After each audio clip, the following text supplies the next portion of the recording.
नमस्ते प्रणाम। हम सिंगर भोजपुरिया मुन्ना माइकल आप सभी भोजपुरी की सुने और समझे वाले लोगन के गोड़ चुके गोड़ लगातानी।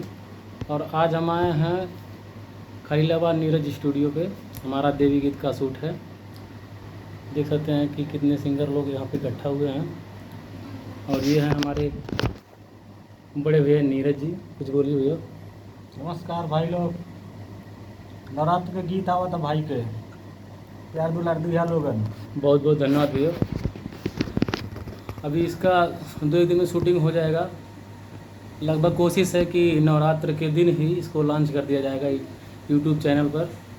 आप लोग इस बार लगभग 2 साल के बाद मेरा वीडियो आ रहा है, तो आप लोग अपना भरपूर प्यार दुलार दीजिए। वही पुराना वाला प्यार दुलार दे दीजिए। दबा के शेयर और सब्सक्राइब करिएगा चैनल को। बहुत बहुत धन्यवाद।